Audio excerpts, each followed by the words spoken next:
Assalamualaikum warahmatullahi wabarakatuh. Selamat datang di channel saya. Channel yang insya Allah akan membahas berbagai kisah misteri dan teori yang semoga bermanfaat bagi pengetahuan kita semua di sini. Di sini saya akan menceritakan kisah tentang sahabat Nabi Muhammad SAW, yaitu Bilal bin Rabah. Penasaran dengan videonya? Simak dan tonton videonya sampai habis.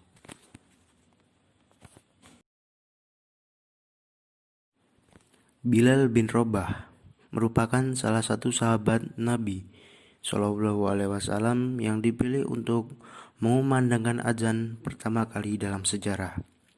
Bilal adalah orang berkulit hitam yang berasal dari Habsyah.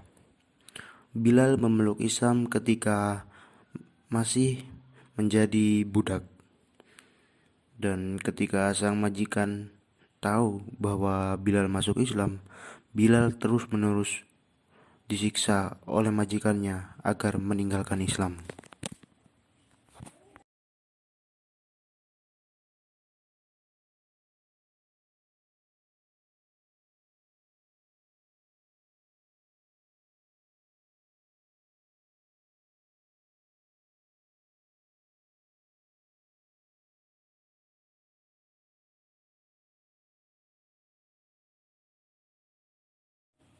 Sayyidina Abu Bakar menemukan Bilal bin Rabah yang sedang disiksa di bawah terik matahari oleh majikannya, yaitu Umayyah.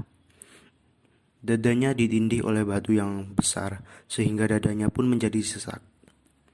Umayyah terus menyiksa Bilal dan menyuruh agar Bilal meninggalkan agama Islam dan kembali kepada agamanya yang dahulu.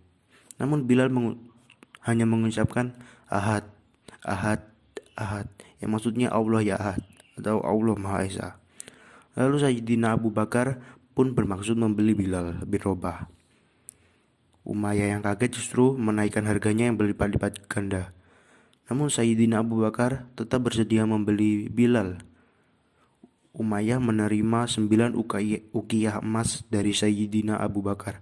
Lalu Umayyah berkata kepada Abu Bakar, "Sebenarnya jika engkau menawar sampai 1 ukiyah pun, maka aku tidak akan ragu untuk menjualnya." Abu Bakar pun menjawab, "Seandainya engkau menawar hingga 100 ukiyah, maka aku tidak akan ragu untuk membelinya."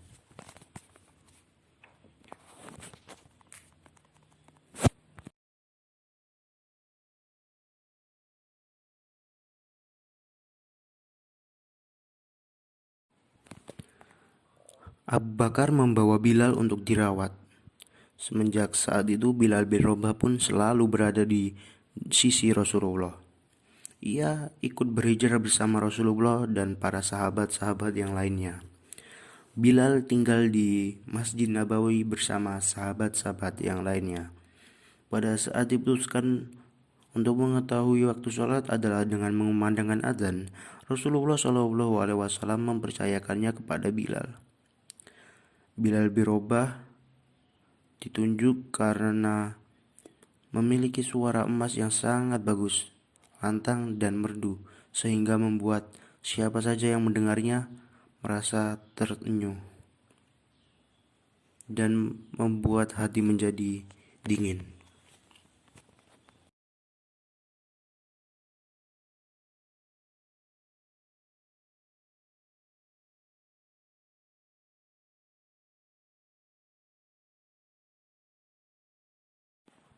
Lalu Bilal bin Rabah pun mengumandangkan azan untuk pertama kali dalam sejarah.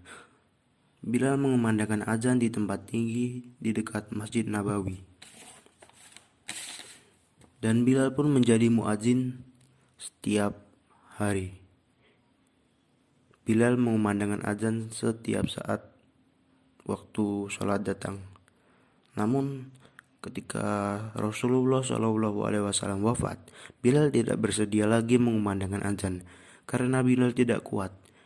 Ketika azan, Bilal pada saat mengucapkan kalimat asyhadu anna Muhammadar Rasulullah, Bilal tidak kuasa menahan tangisnya dan tidak kuasa untuk melanjutkan azan. yang lalu Khalifah Abu Bakar pun merayu Bilal untuk kembali mengumandangkan adzan. Namun Bilal mengaku bahwa dia tidak kuasa ketika teringat kenangan bersama Rasulullah SAW. Mendengar itu, Khalifah Abu Bakar pun meneteskan air mata dan mengizinkan Bilal bin Rabah untuk berhenti mengumandangkan adzan.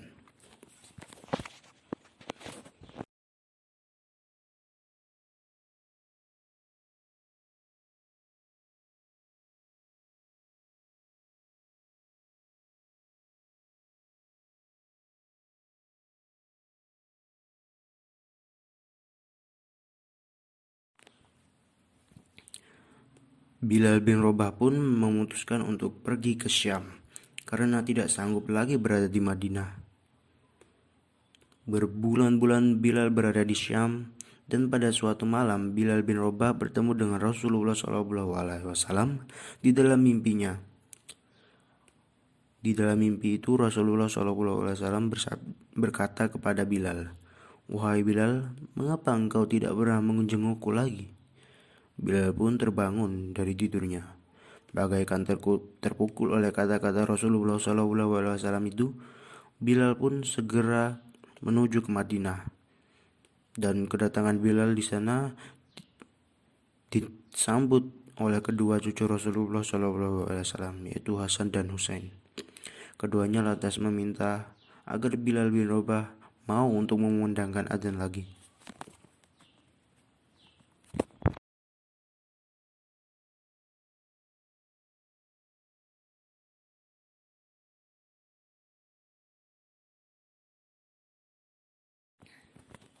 Ketika Bilal bin Rabah mengumandangkan adzan lagi setelah sekian lama tidak mengumandangkan adzan, tiba-tiba seluruh kota pun seolah-olah diliputi oleh kebisuan.